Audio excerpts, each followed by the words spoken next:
25% സീറ്റാണ് ഒരു ബസ്സിൽ സ്ത്രീകൾക്ക് വേണ്ടി മാറ്റി വെച്ചിട്ടുള്ളത്. പക്ഷെ ഞാനും ആ സമയത്ത് ഇങ്ങനെയൊക്കെ ആയിരുന്നു.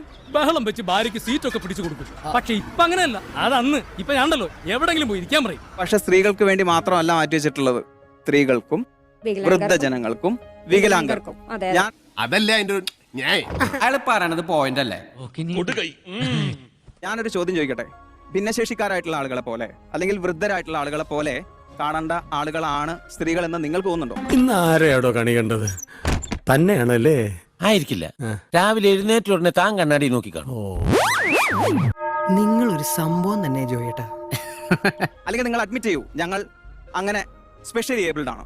ചേട്ടാ അപമാനിച്ചേ ഞാൻ പോയിക്കോട്ടെ. അപ്പോൾ നിങ്ങൾ ഇക്വാലിറ്റിക്ക് വേണ്ടി ഒരിക്കലും സംസാരിക്കാൻ പാടില്ല.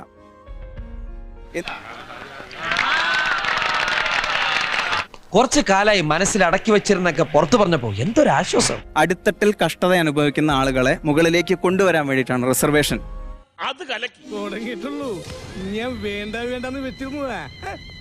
നിങ്ങൾ മുകളിലേക്ക് എത്തിയെന്ന് നിങ്ങൾ വിശ്വസിക്കുമ്പോൾ ആ റിസർവേഷൻ മറ്റൊരാൾക്ക്, അത് ആവശ്യമുള്ള മറ്റൊരാൾക്ക് വേണ്ടി മാറിക്കൊടുക്കാൻ നിങ്ങൾ തയ്യാറാവണം. നിന്നെ ഞാൻ സമ്മതിച്ചു തന്നിരിക്കുന്നു.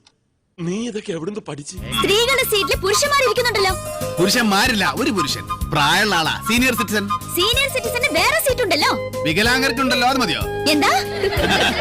തൽക്കാലം ഇത്രയും മതി. വരട്ടെ.